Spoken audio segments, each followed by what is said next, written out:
Merci beaucoup pour cette présentation. On enchaîne avec Pascal Guillot, qui est rhumatologue au CHU de Nantes et qui va nous parler des atteintes osseuses dans les tubulopathies.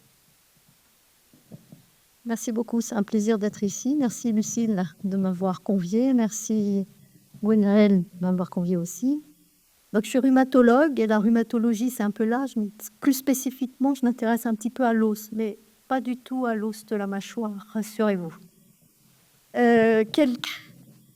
On m'a demandé de parler un petit peu d'ostéoporose quand même. Alors, quand on regarde les tubulopathies de façon rhumatologue, donc qui ne comprend rien à ces pathologies, on voit plein de trucs sur retentissement osseux avec risque accru de fracture, retard de croissance, déformation osseuse, ostéoporose, ostéomalacie, rachitisme. Ça fait beaucoup de choses qui n'ont rien à voir ou peut-être ensemble et on sent qu'il y a un sujet, entre guillemets. Alors, quels sont les mécanismes dans les tubulopathies qui affectent l'os? Bien sûr, c'est des fuites d'ions, et notamment calcium, phosphore, magnésium, et puis l'acidose tubulaire, avec notamment la diminution de l'absorption du calcium et de la réabsorption. Donc, fuite du calcium, fuite du phosphore. Vous savez que nos os sont minéralisés avec des cristaux de pyrophosphate de calcium, donc s'il n'y en a pas, ça pose problème. Ceci entraînant une augmentation des composés de type FGF23 qui, là encore, continue à faire uriner du phosphore. Ensuite, on a sans doute une activité, même des mutations sur l'os qui peut perturber l'os, et on le verra tout à l'heure en parlant spécifiquement de la cystinose. Ensuite, il y a évidemment dans la tubulopathie une insuffisance rénale chronique qui peut entraîner des problèmes osseux multiples et variés, qu'on reverra tout à l'heure. Et puis ce qu'on vient de voir, c'est-à-dire les carences nutritionnelles, la malabsorption qui rajoute à l'os des problèmes pour bien grandir. Donc, deux choses avant de continuer. L'ostéoporose, comme le dit le titre, c'est l'os poreux. Donc, c'est un os normal, correctement minéralisé, mais moins dense, moins dense, qui pèse moins. L'ostéomalacie, c'est l'os mou. Donc, c'est la maladie chez l'adulte. C'est un os qui n'est pas minéralisé. Le collagène, il n'y a pas de cristaux de pyrophosphate de calcium. Et le rachitisme, c'est l'ostéomalacie de l'enfant. Donc, c'est un trouble de minéralisation associé à des troubles de croissance avec des problèmes au niveau du cartilage de croissance et des déformations typiques, comme je vous le montre là, avec ici de l'ostéoporose. Donc, sur la gauche, une fracture vertébrale, ce qu'on appelle, que ma concierge appelle le tassement de vertèbres, avec diminution de hauteur, et puis une belle fracture du col du fémur intertrochantérienne. Elles sont un peu sombres, ces images, et c'est surtout des patients qui sont ostéoporotiques, donc avec beaucoup d'os. L'ostéomalacie, c'est un os mou, donc ça déforme les os, ça entraîne des fissures et des déformations chez l'enfant, mais même chez l'adulte, avec ici une jolie... Vous avez le signe de la flèche, ça, vous avez gagné quand vous trouvez ce truc-là. Donc ici, le signe de la flèche qui est la fissure de Boozer-Milkman, qui était une de nos questions d'internat quand nous étions jeunes. Et à droite, des photos, et elles sont pas, c'est pas les mêmes que celle-là, la fracture de vertèbre, le tassement de vertèbre. Là, vous voyez que l'os, il est cassé, effectivement, mais il est mou. Vous voyez, on sent que c'est mou. Ça s'est déformé. Il y a une déformation de la vertèbre. Il n'est pas minéralisé. Vous le voyez, ça? Bien. Et le rachitisme, avec les déformations. Alors, et encore celui-là, il est bien parce qu'il est harmonieux, il est symétrique, mais ils ne sont pas tous comme ça. Et l'élargissement ici des cartilages de croissance, très bien chez les enfants. Bon, ça, vous les voyez, moi pas, mais on a des jolies photos comme ça.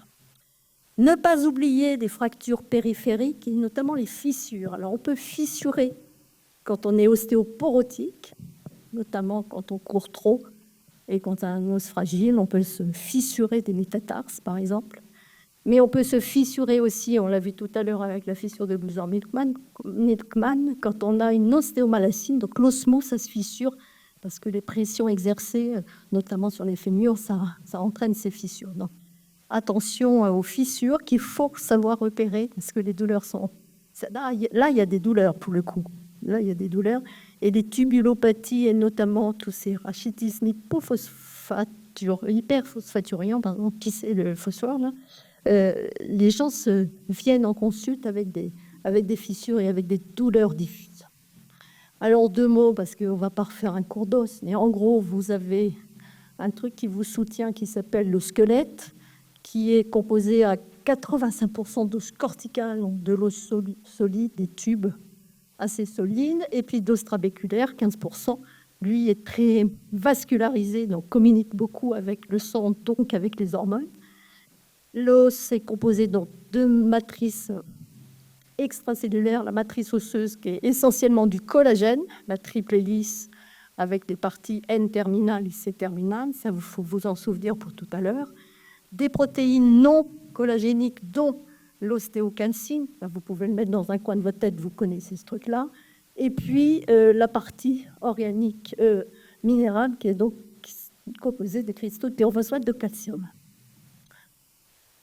Tout ça, ce truc-là, l'os que vous avez maintenant, ce n'est pas celui que vous avez il y a 10 ans, et puis ce n'est pas celui que vous avez actuellement, ce n'est pas celui que vous aurez dans 10 ans non plus. Ça se transforme, ça se résorbe et se forme, et vous avez un os quasi neuf qui se régénère régulièrement. Pour se régénérer, il faut des petites bestioles qui cassent l'os vieux et des petites bestioles qui fabriquent de l'os neuf. Donc on a des ostéoclastes, des cellules qui dérivent des monocytes et qui bouffent l'os en sécrétant de l'acide. Ça casse le minéral. Et puis des petites enzymes comme la catepsine K qui va grignoter l'os en dessous du minéral. Tout ça, ça fonctionne grâce à la communication entre l'ostéoblaste et l'ostéoclaste via un système qu'on appelle le système Rank-Rankel. Et donc, c'est la communication entre l'ostéoblaste et l'ostéoclaste qui permet de fabriquer des pré-ostéoclastes et de les transformer en ostéoclastes actifs. Et puis, on a l'OPG, l'ostéophotogérine, qui, elle, est un inhibiteur de l'ostéoclastose, donc qui va empêcher la résorption de l'os. Donc, toutes ces choses-là sont intéressantes parce que ça sert dans les traitements des différentes pathologies osseuses. Donc, l'ostéoblaste qui fonctionne grâce à ce petit couple-là, Wnt-LRP5, LRP6, qui, en fonctionnant, permet à la fabrication des ostéoblastes. Et un inhibiteur comme la sclérostine empêche la fabrication des ostéoblastes. Et on a d'ailleurs inventé récemment un anticorps anti-sclérostine qui va empêcher la résorption de l'os en gardant l'activité des ostéoblastes. Et puis enfin l'ostéocyte, qu'on a ignoré longtemps parce que c'était compliqué d'aller l'examiner puisqu'il est enchâssé dans l'os, mais c'est 95% des cellules osseuses quand même. Donc c'est sûrement la cellule la plus intéressante de l'os. C'est celle, voilà, c'est en arbre avec des dendrites. C'est une cellule dendritique avec plein de ramifications et des ramifications qui vont jusqu'au sang et qui communiquent avec notamment les hormones. Ces canicules sont très importants. Ces ostéocytes ont des récepteurs à la pression, c'est-à-dire que ils sont capables de stimuler les ostéoblastes quand il y a une pression qui est exercée sur l'os. C'est pour ça que quand vous courez, vous avez une stimulation de la fabrication osseuse et une masse osseuse qui est plus importante que si vous restez allongé toute la journée dans votre lit. Et donc, ce remodelage osseux, c'est un grand cycle, donc dégradation, synthèse, et puis ça fait tout le tour, pas tout le squelette en même temps, bien sûr, donc il y a des unités qui ne travaillent pas au même moment pour ne pas perdre l'os complètement, évidemment. Alors, tout ça, c'est très contrôlé par les hormones, toutes les hormones, PTH, calcitroïde, priol, etc. Et puis, quand même, surtout celles-là, les estrogènes, la 17-bêta-estrogène. Pour amener à une évolution de la masse osseuse en fonction de l'âge, qui vous montre 3 choses importantes pour l'âge adulte. 1, on a un pic de masse osseuse qu'évidemment ne va pas atteindre quand on a des tubulopathies majeures qui se manifestent dès la naissance. Donc non seulement on n'a pas de dents, mais en plus on est tout petit et on a des os tout mouches ou cassants. avec des pics de masse osseuse, pic bonne masse en anglais, un pic de masse osseuse qui est à peu près 23 ans chez la fille, chez la femme, 25 ans chez l'homme, et puis une perte osseuse d'à peu près 1% par an, parce que finalement, on vieillit dès la fin de la croissance, et la ménopause qui fait casser les choses, et le risque de fracture qui est plus élevé chez la femme que chez l'homme, essentiellement parce que, 1, elle a un pic de masse osseuse plus bas, 2, elle a un truc super sympa qui s'appelle la ménopause, et 3, elle vit beaucoup plus longtemps que l'homme. D'où une maladie essentiellement féminine, mais pas que. On arrive quand même à casser les hommes quand ils arrivent à vieillir. Alors, un truc qui est complètement faux, c'est ça. Mais c'est très spécial, l'acquisition de la masse osseuse chez l'enfant. En gros, un enfant double son poids d'os, sa masse d'os entre le début et la fin de sa croissance. Ce qui est assez logique, il faut bien remplir tout ça de quelque chose. Donc ça double à peu près.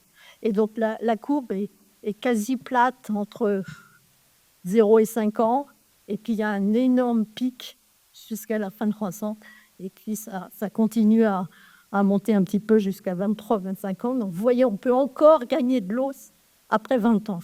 C'est pas mal. Mais plus après 50, comme vous le voyez.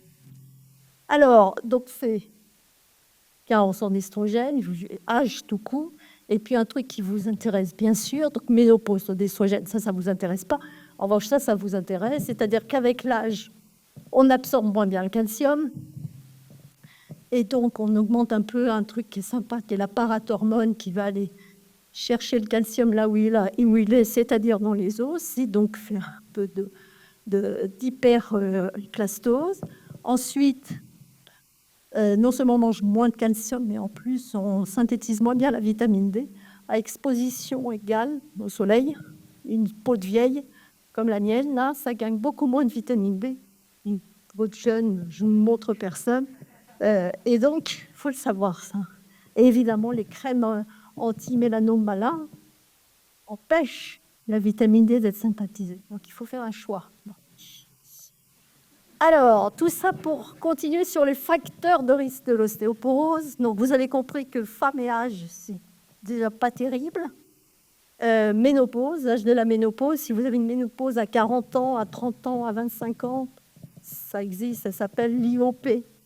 L'insuffisance, c'est une ménopause précoce, mais non, on dit insuffisance ovarienne précoce. Eh ben, il faut prendre un traitement hormonal substitutif de la ménopause, entre guillemets, jusqu'à l'âge théorique qui est de 51 ans en France. Ensuite, quand vous êtes une femme et que votre mère ou votre père s'est cassé le col du fémur, vous avez bien plus de risque que quelqu'un d'autre de vous casser le col du fémur, quel que soit l'âge de survenue de la fracture du col du fémur chez le parent. C'est-à-dire même si votre mère se casse à 90 ans, déjà, elle a eu la chance jusque-là, chance, entre guillemets. Mais vous avez aussi un surrisque. Ensuite, les maigres se cassent plus que les grosses.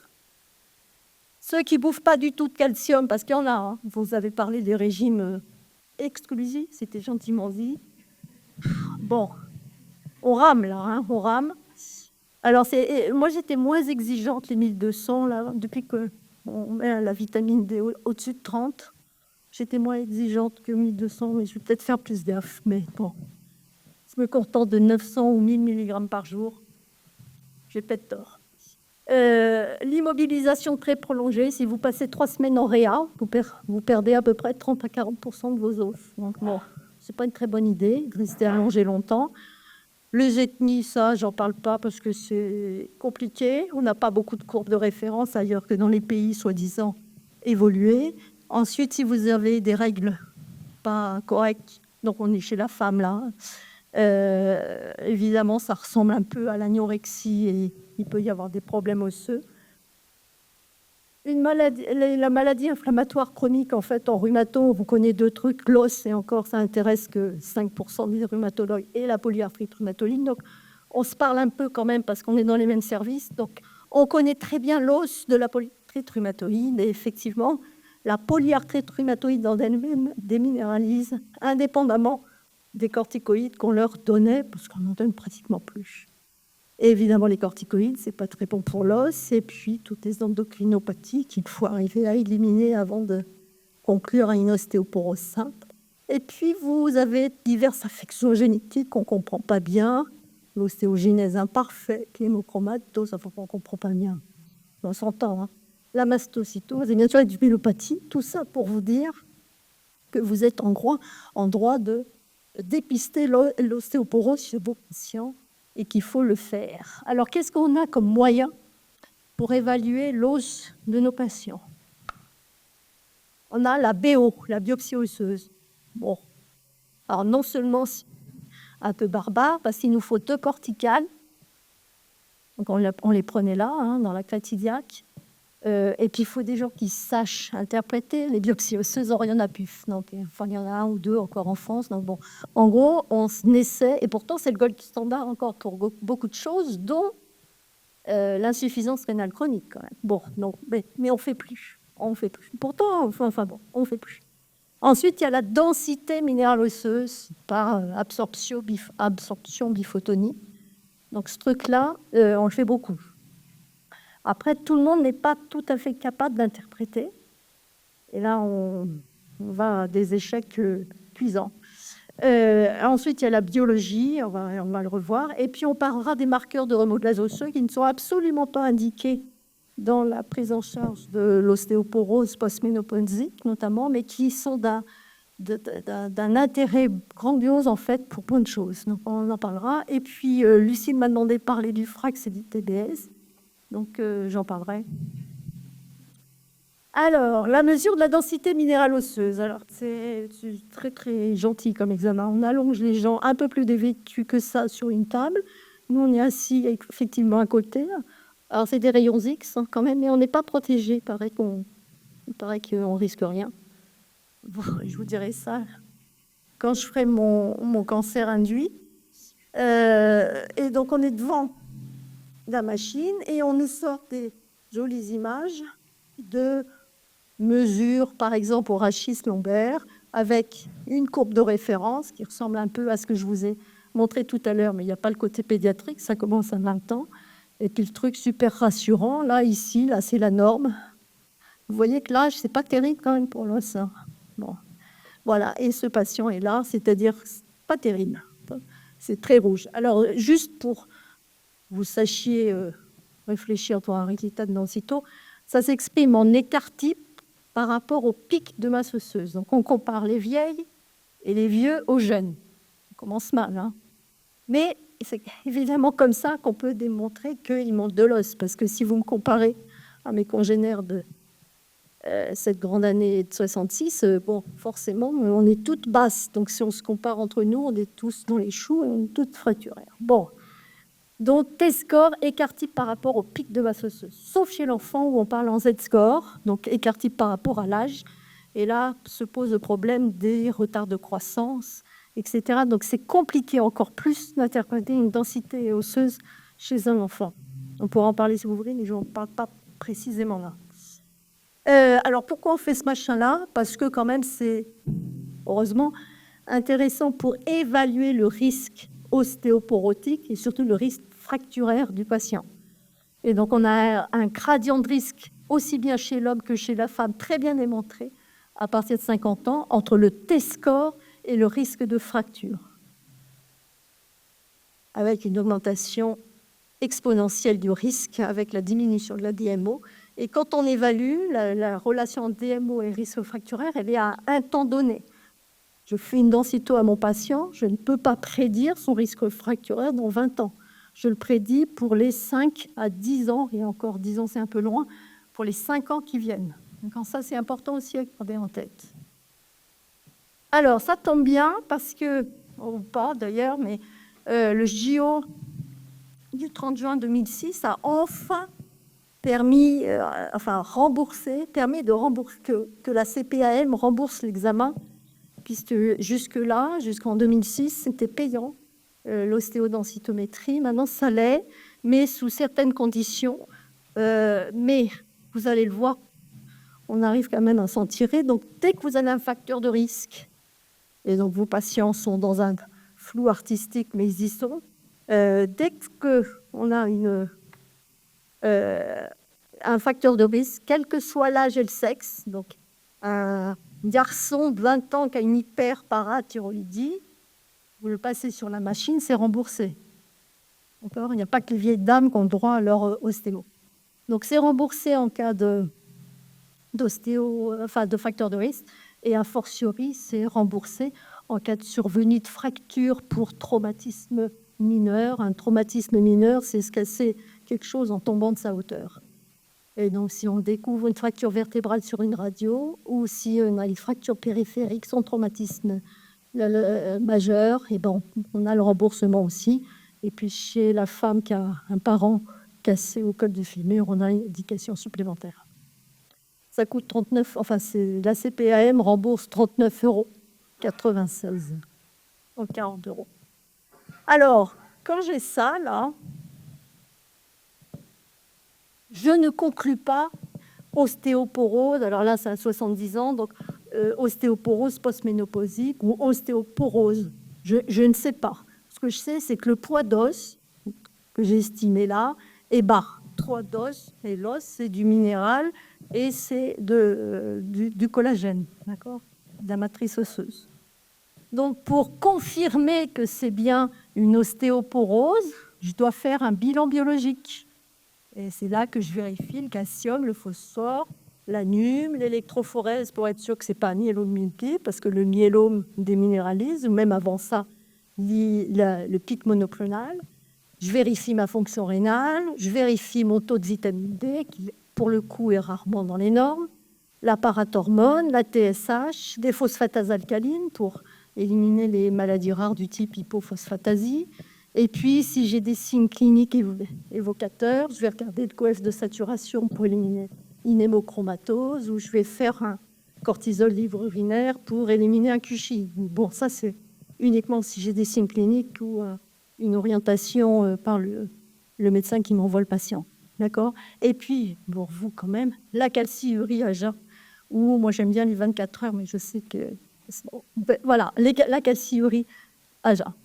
OK ? Et si ce truc-là, ce bilan bio minimal, qui n'est pas consensuel, parce qu'on a du mal à s'entendre, est normal, on peut conclure ostéoporose post-ménopausique, mais l'os poreux. Okay, ça, c'est important à bien avoir.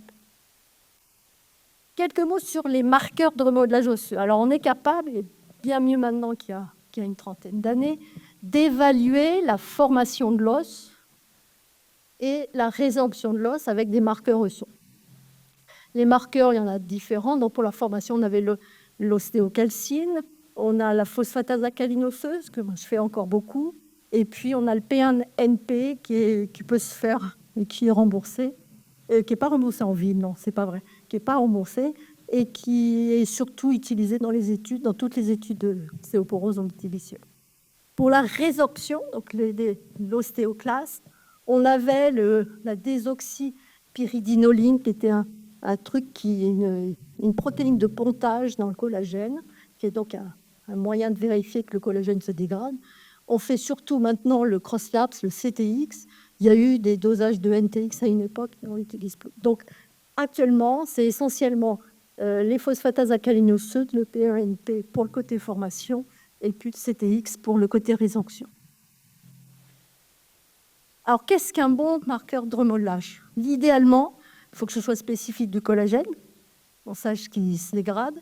Il faut qu'il soit indépendant de ce qu'on mange, de la journée, enfin du cycle nictéméral, qu'il ne soit pas trop influencé par les hormones, que sa mesure soit facile, fiable, qu'il n'y ait pas trop de variations intra-individuelles.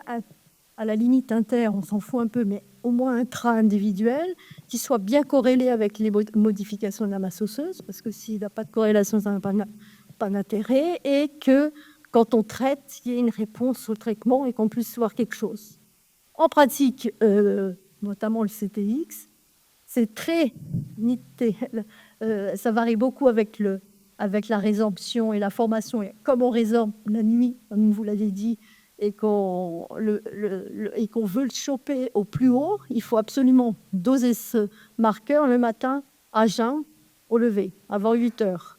Après, vous aplatissez votre CTX et on n'arrive pas à le choper. Donc, il faut le doser le matin. Il faut être à jeun, parce que dès que vous mangez, vous formez, enfin, vous ne résorbez plus, en tout cas. Et puis, il y a quand même une variabilité interindividuelle et surtout interlabo, si je peux dire. Et l'idéal, ce serait que nos marqueurs soient toujours dosés au même endroit. Alors, pendant longtemps, il y avait Biomnis et Cerba qui faisaient le dosage. Donc, c'était assez bien parce que les tubes partaient, mais au moins, ils étaient faits au même endroit. Maintenant, ils sont faits dans les labos. Donc, quand les gens vont toujours dans le même laboratoire, ça va encore. Mais dès qu'ils changent, c'est difficile de comparer les résultats. Et puis, il faut prendre en compte, pour interpréter le résultat, l'âge, le sexe, le statut hormonal, le rein, le foie, enfin tout ce qui peut jouer sur le remodelage osseux et surtout sur son élimination. Quand on a une insuffisance rénale ou une insuffisance hépatique importante, le CTX augmente. Le CTX augmente. Donc ça, c'était juste, ça par importance. Et voilà ce que fait le remodelage osseux au cours de la vie. Vous auriez pu le décider tout seul. C'est-à-dire qu'on fabrique de l'os surtout, donc la formation osseuse l'emporte pendant toute la croissance, diminue, devient négative et c'est la résorption qui commence doucement. Il faudra faire sans doute un peu plus bas comme ça jusqu'à la ménopause. Et puis à la ménopause, évidemment, c'est la résorption qui l'emporte. Vous avez comme ça un profil de marqueur dans la tête. Et ça marche bien parce que ça colle parfaitement à ma courbe de masse osseuse. Alors, les rhumatos qui font de l'os ont édité des recommandations pour l'utilisation. On freine beaucoup, en tout cas en France. On ne veut pas que les gens traitent des CTX, en fait. Donc, en pratique, on leur dit aux généralistes et aux rhumatos, vous ne dosez le CTX que pour vérifier que votre traitement inhibiteur de la résorption est efficace ou pour fliquer le patient pour être sûr qu'il le prend, par exemple. Mais finalement, il n'y a pas de conduite à tenir très claire sur marqueurs de résorption osseuse et prise en charge de l'ostéoporose. Mais on le fait quand même, tous, mais on dit qu'il ne faut pas le faire. Donc, je vous ai dit, phosphatase alcaline osseuse et CTX. Ce qui est intéressant, c'est que ces marqueurs-là, et on l'a bien démontré, vous allez le voir, ça prédit la perte osseuse, plus ou moins rapide. Donc, plus vous avez un CTX élevé à 50 ans, plus vous êtes à risque de fracture ultérieurement. Ça, pour le coup, ce n'est pas un temps donné, c'est vraiment dans le temps. Ça prédit le risque de fracture, on va le voir, indépendamment de la DMO. Donc, CTX plus DMO, c'est intéressant, a fortiori pour évaluer. Et puis, c'est l'observance. Et donc, pour fliquer les patients, là, pour le coup, c'est pas grand intérêt. Et donc ça, c'est démontré depuis très très longtemps. C'est Yarnero à Lyon qui avait montré ça en 96. Il était très pro-marqueur à l'époque. Quand vous avez une DMO basse, une DMO à la hanche, donc une densité minérale osseuse basse à la hanche, vous avez un risque de fracture X. Quand vous avez des CTX élevés, vous avez un risque de fracture X. Et quand vous avez les deux élevés, vous avez un risque de fracture 2X. Donc, quand même, ça sert à quelque chose de faire des CDX à quelqu'un qui a un T-score à -3 à la hanche.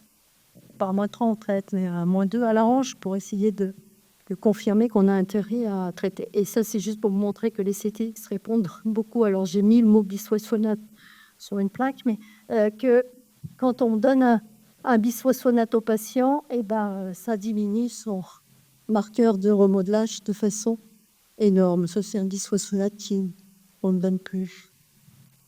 Et puis, il y a deux notions importantes dans l'ostéoporose, parce qu'on confond les chiffres, là, ostéoporose, parce que j'ai un T-score bas, et puis la fracture. Et en fait, ce qu'on veut, en tout cas en prise en charge de population, c'est empêcher les gens de se casser, en tout cas empêcher les vieilles dames d'inonder les services d'orthopédie de leur fracture du col et d'attendre 10 jours dans le couloir avec un col cassé qu'un bloc se libère pour se faire mettre une prothèse. Et donc, on a pris pu mettre en évidence deux choses importantes. C'est que, quand on commence à se casser, on se recasse. Donc, une femme qui se casse a un risque élevé de se recasser dans l'année qui suit, qui diminue lentement, mais sûrement en une dizaine d'années. Donc, c'est ce qu'on a appelé le risque imminent.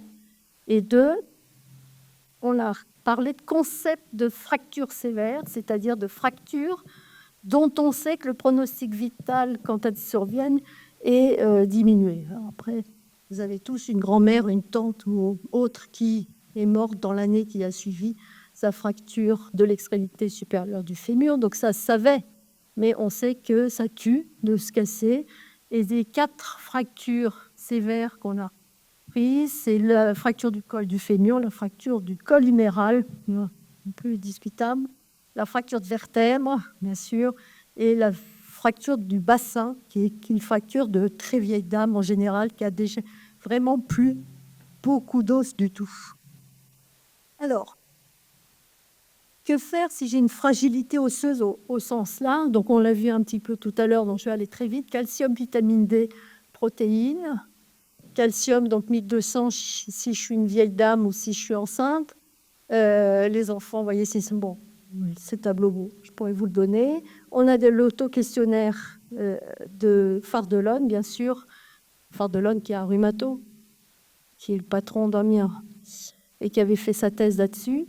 Et puis la carence en vitamine D. Alors, 2 mots sur la carence en vitamine D. C'est pas en ligne qu'elles achètent la vitamine D. Alors, j'espère qu'il n'y a pas de pharmacien ici, mais c'est aussi des grands amis à moi.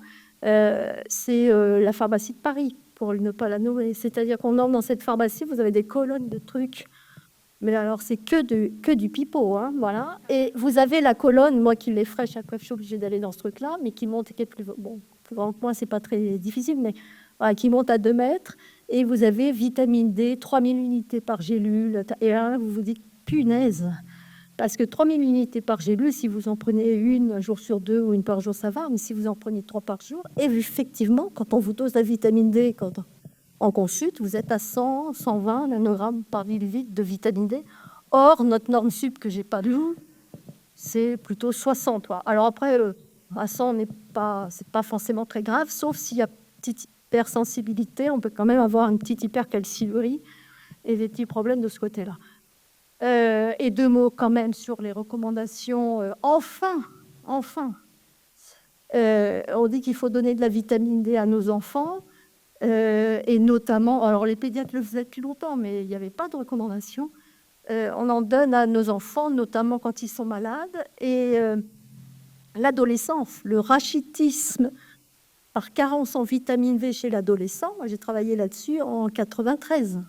Donc ça existe, quoi, ça existe.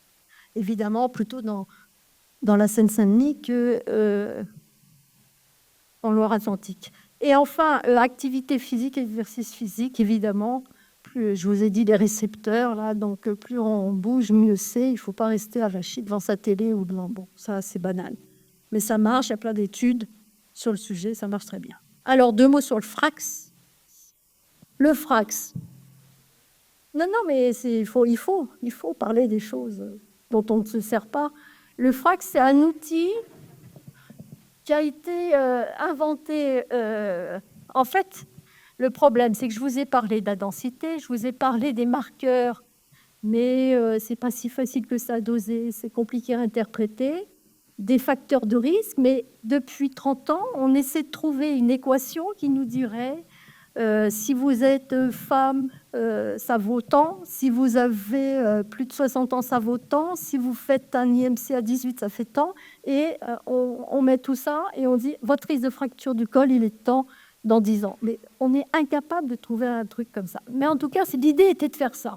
Et puis l'idée était aussi, parce que OMS, d'essayer de prédire le risque fracturaire dans des populations où on ne peut pas mesurer la densité osseuse.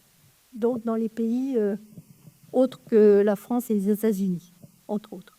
Et donc, il y a plein de facteurs de risque qui ont été retenus pour finalement nous faire une jolie table comme ça, où on doit entrer. Alors, ça dépend des pays. Donc, vous avez votre...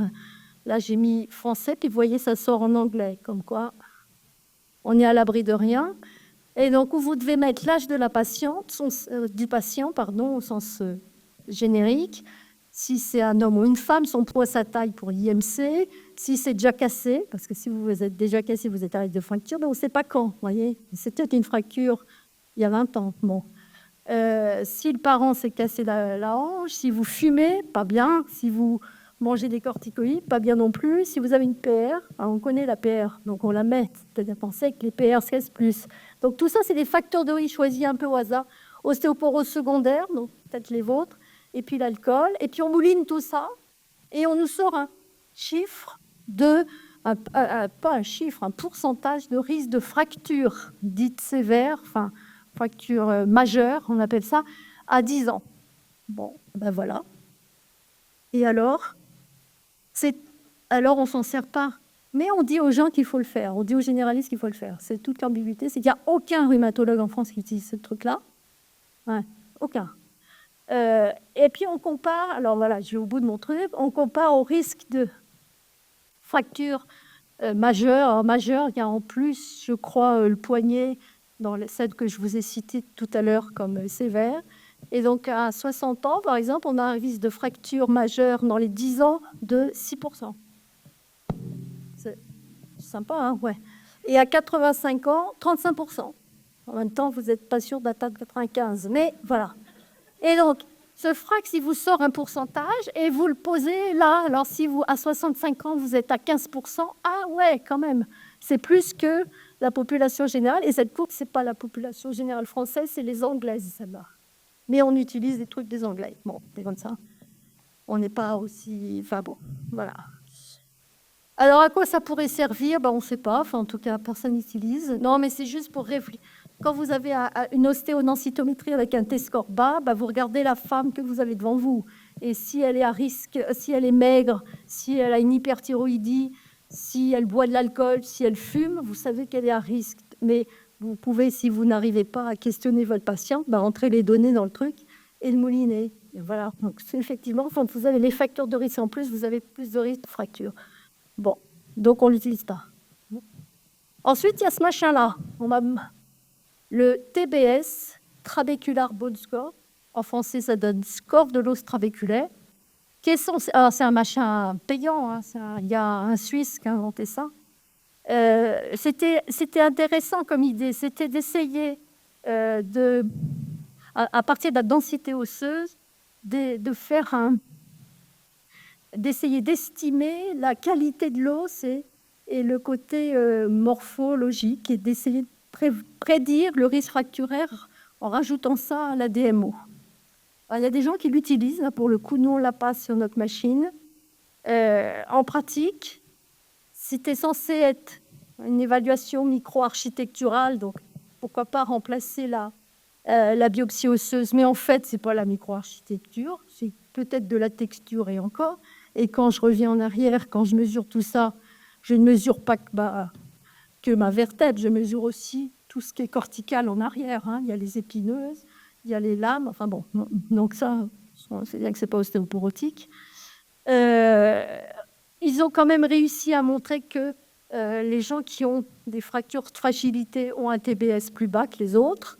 Mais finalement, quand on regarde bien les études prospectives par rétro, le meilleur facteur prédictif de fracture, c'est quand même la densité minérale osseuse au col du fémur. Donc l'ostéodensitométrie, pour l'instant, on n'a pas beaucoup d'autres... Enfin, on ne peut pas s'en passer pour estimer le risque fracturaire.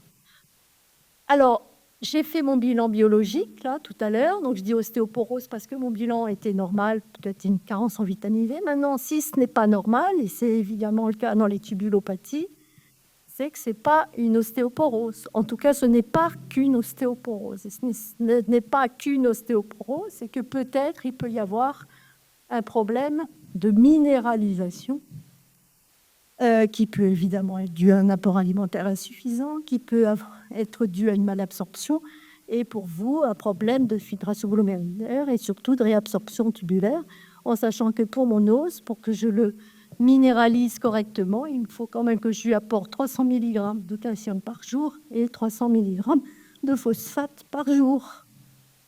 Et là, on tombe dans toutes vos pathologies.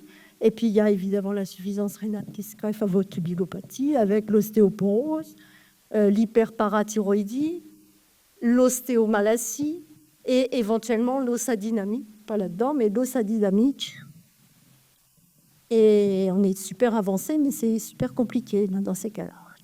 Et donc, si j'ai bien compris, en résumé, voilà un tubule que j'ai piqué à Lucie parce que moi, je n'arrivais pas à le piquer sur... je suis mauvaise.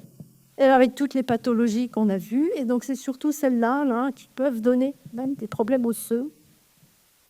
La maladie de Dent, on en a parlé plein de fois, mais l'hypercalciurie, l'insuffisance rénale, c'est pas terrible pour l'os. Et puis surtout, je vais faire 2 points sur la cystinose, parce qu'il y a plein de papiers, notamment à Lyon, de Justine Baqueta, qui s'intéresse beaucoup à ça.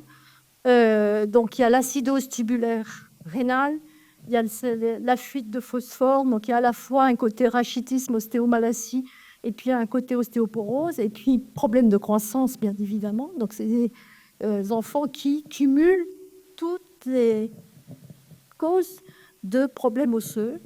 Il y a les problèmes nutritionnels et l'insuffisance rénale en plus. Donc, vous voyez, il y a tout ce qu'on peut imaginer. Donc, en plus des hypothèses de déficit en cuivre, conséquences du rachitisme, la toxicité peut-être du traitement qui est la cystéamine, la dysthyroïdie, parce qu'en plus, il y a une thyroïde qui ne marche pas.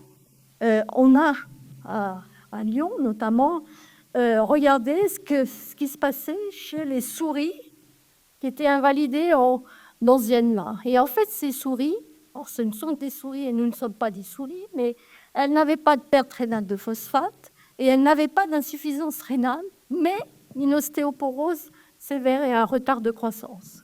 Donc, l'hypothèse des Lyonnais, c'était de dire est-ce qu'il n'y a pas une atteinte osseuse spécifique de la cystinose et notamment une atteinte spécifique de la mutation en elle-même. Donc, impact direct de la maladie génétique avec des lésions spécifiques induites par la mutation génétique. Et alors, ça, c'est en résumé toutes les pathologies du rein. Et ils ont regardé aussi chez plusieurs patients atteints ou pas. Alors, ils ont une technique géniale avec le labo que je ne connaissais pas, c'est-à-dire qu'ils arrivent à faire, parce que la biopsie osseuse n'y est plus, pour obtenir des ostéoclastes, ils prennent du sang. Donc, les gamins, ils leur prennent juste un gros tube ou 2 tubes et ils font pousser les monocytes et ils les font transformer en ostéoclastes. Et donc, en faisant ce qu'on appelle un profil, des lignées d'ostéoclastes qui viennent des cellules mononucléées du sang périphérique, ils ont réussi à montrer que chez les patients atteints, donc chez les enfants qui avaient une cystinose, il y avait un profil pro-inflammatoire beaucoup plus net que chez les enfants sains, entre guillemets, avec notamment une augmentation de IL-6 et aussi l'expression majorée des récepteurs AIN1, ces 2 molécules étant très pro-inflammatoires, comme vous le savez. Et donc, la question qui se pose actuellement, c'est éventuellement de traiter ces enfants par anticorps TIL1. Alors, je ne sais pas si c'est déjà commencé. Pas encore. On en est quand des... Voilà. Voilà, donc c'est très intéressant. On a donc sans doute un effet direct de la mutation sur l'os. Et puis le diabète phosphaté, pourquoi en parler? Parce qu'il y a une accumulation de FGF23 et on a un bel exemple de maladie qu'on commence à traiter de façon spécifique, qui est le rachitisme vitamino-résistant lié à l'X, qui est donc dû à un excès de FGF23 par une mutation de PFEX.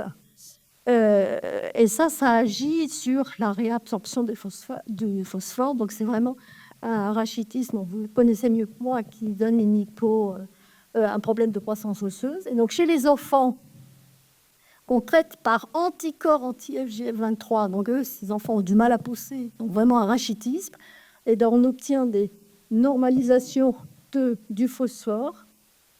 Ça, c'était entre 2 injections, à 15 jours, ça se fait tous les mois, donc à 15 jours les injections, et même en bout de course, on garde un phosphore dans les normes. Et puis chez l'adulte, l'accumulation de FGF23, il y a peut-être une chose intéressante là-dessus, chez l'adulte, une fois qu'on récupère, entre guillemets, ces rachitismes chez l'adulte, alors ils sont déformés ou pas, ça dépend de l'équilibre dans l'enfance, mais en tout cas, ils se plaignent de douleurs, des anthésies, de douleurs des sacroiliaques, des accroches des muscles sur les sacroiliaques, et ça ressemble beaucoup à l'autre maladie fétiche du rhumatologue ostéo-articulaire, surtout articulaire, qui est la spondylarthrite. Il y a beaucoup de mauvais diagnostics de patients XLH sans pathologie grave dans l'enfance, donc qui n'ont pas forcément de déformation et qu'on catalogue de spondylarthrite alors qu'ils ont des douleurs nantaises dues à un rachitisme avec simplement l'excès de LGF23. Et chez l'adulte aussi, on peut donner cet anticorps anti-LGF23 quand il y a des signes cliniques d'anthésie, entre guillemets, enfin de douleur, avec un effet sur le WOMAC, on parlait truc de qualité de vie, là, des WOMAC fonction, sur la fonction physique et sur la force physique, et là sur la douleur, avec une diminution significative. Donc on a l'AMM maintenant dans cette pathologie-là, aussi bien chez l'enfant que chez l'adulte. Donc voyons, on évolue bien on va arriver à traiter tous ces gens. Enfin, je serai peut-être plus là, mais on y arrivera. Et puis, chez les enfants, on arrive à empêcher le rachitisme de s'installer avec des jolies rectifications du rachitisme. Donc, vos patients ont des problèmes osseux. Donc, il faut que vous ayez des amis rhumatologues qui aiment bien l'os. C'est pas fréquent, hein. Faut pas la négliger. Calcium, vitamine 2, activité physique, de toute façon pour tout le monde. Prendre en charge les facteurs de risque pour tout le monde, l'ostéodensitométrie éventuellement, discuter les traitements ensuite, et puis évidemment on attend les traitements spécifiques de chaque tubulopathie. Voilà, merci beaucoup.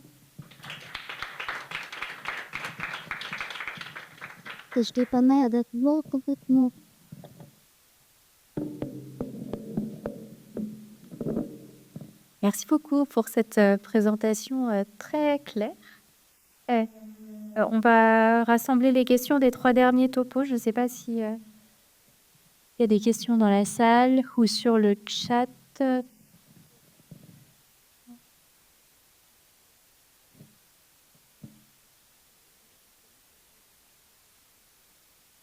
J'avais une question.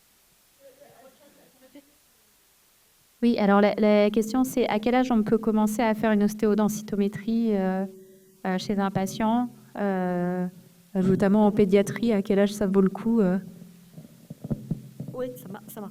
Alors, il y a plusieurs choses. Premièrement, pour pouvoir faire une ostéodensitométrie à un enfant, il faut avoir des courbes de référence chez l'enfant.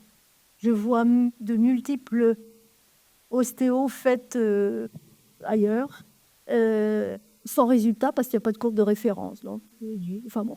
Donc il faut que la personne, enfin la machine de densito ait dedans la courbe de référence. Ensuite, les courbes de référence, il y a des courbes de référence locales. Il y en a une à Trousseau, il y en a à Lyon. Nous, on n'en a pas. On a je ne sais laquelle. Je crois que c'est un mélange de plusieurs courbes sur la machine de densito.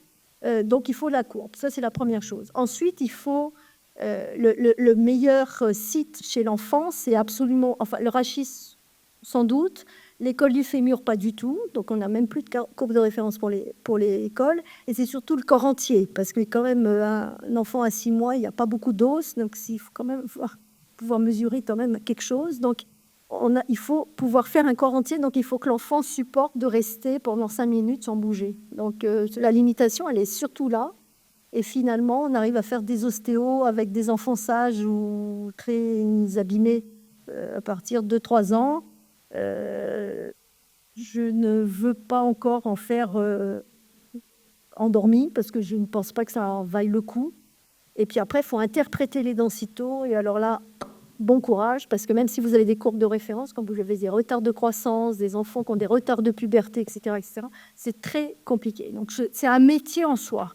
Mais oui, on peut commencer tôt en fonction de l'enfant. Disons 2-3 ans, mais il n'y a pas de courbe de référence, là, sauf des trucs locaux. Moi, je ne peux pas faire avant 5 ans. Machine des parents. Ah oui. Alors, en tout cas, pour le chiffre qu'on vous sort en grammes par centimètre carré, hein, c'est un volume qu'on ramène à une surface, par définition, parce que c'est sur du papier. Enfin, qu'on ramène à une surface. Et donc, en grammes par centimètre carré, c'est très machine dépendant, et puis courbe de référence dépendante. Donc, il faut déjà que vous ayez une courbe française, parce que si vous sortez sur la courbe américaine, eh ben, évidemment, on est plus bas, parce qu'on est bien moins bien que les Américains. Donc, on a des densités osseuses bien moins bonnes que les courbes de référence des Américains, qui sont encore beaucoup plus gros que nous, et c'est pour ça qu'ils sont plus hauts.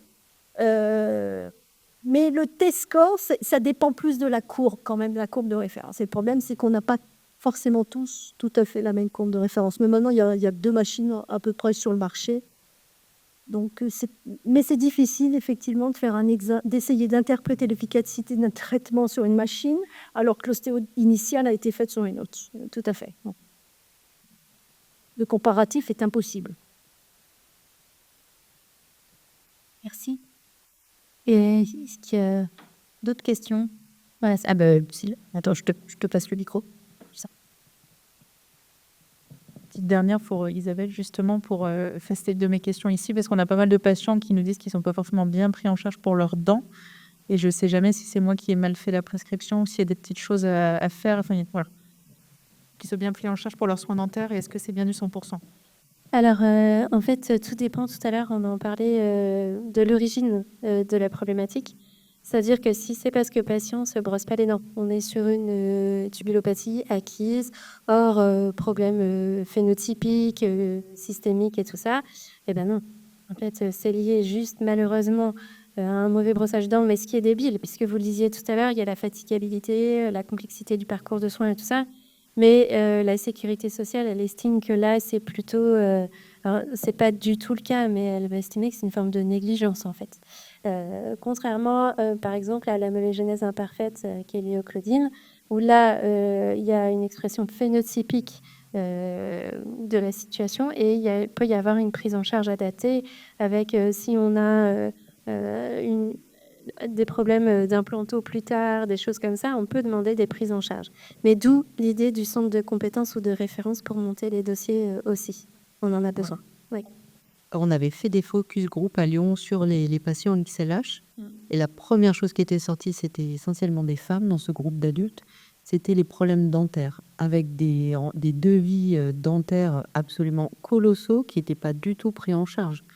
Donc, on travaille beaucoup en lien avec Béatrice Tivichon-Prince. Mais en fait, même l'école dentaire, ils ont des devis, ils ont des prises en charge, et tout n'est pas pris du tout par l'assurance maladie, même dans le cadre de la maladie. Oui, mais d'où après le travail, je vois que tout à l'heure, j'ai écouté l'association de patients qui travaille sur le fait d'avoir une complémentaire santé adaptée. C'est-à-dire qu'il y a des choses où nous, on sait qu'il y a un impact, mais c'est pas pour autant que c'est reconnu au niveau de la sécurité sociale. Donc, c'est des travaux qui sont à mener au long cours.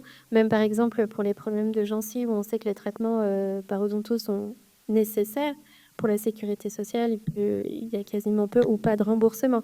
Donc, malheureusement, le remboursement et les prises en charge ne sont pas liés à la nécessité ou à l'impact des maladies sur le patient. C'est vrai qu'il y a tellement de maladies comme ça hors des tubulopathies où finalement ça a un impact sur l'état de santé bucco-dentaire, mais il n'y a pas de prise en charge adaptée. Voilà. C'est quand même, mais après ça dépasse, c'est une réflexion globale. C'est quand même assez incroyable qu'en France, toute la prise en charge bucco-dentaire sorte de la prise en charge en fait de l'ALD. Quand on a une fracture du fémur, un traitement, ça va être pris en charge quasi à 100%. Quand on a un problème dentaire lié à sa maladie, on va devoir débourser 4 000 € parce qu'en fait, il n'y a rien qui est pris en charge.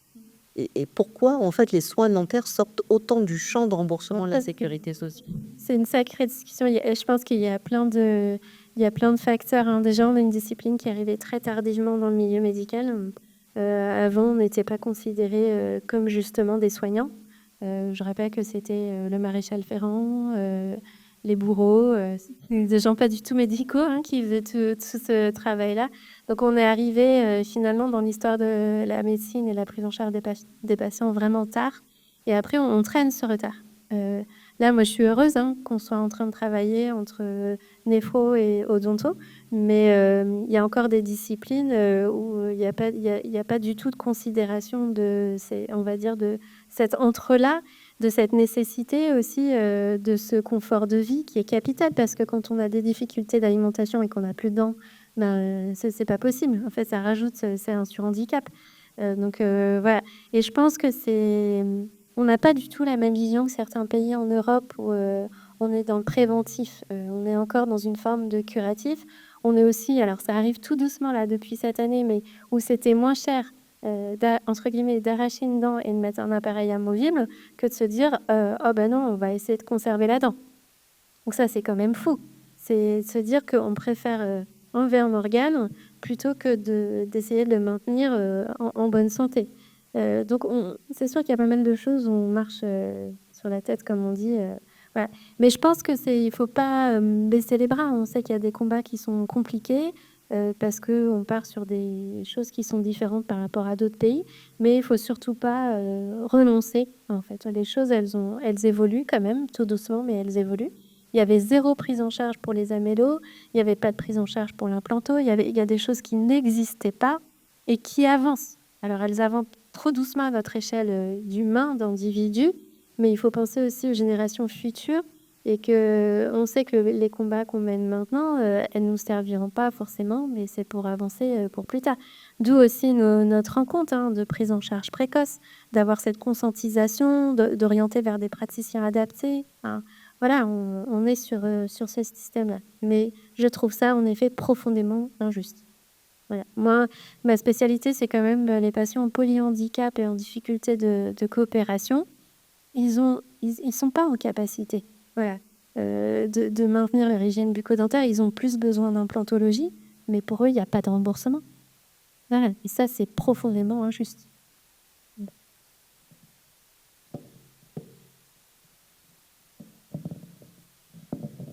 Eh ben, merci beaucoup. On va conclure peut-être cette journée qui a été très riche, très intéressante grâce à tous les orateurs. Vraiment un grand merci.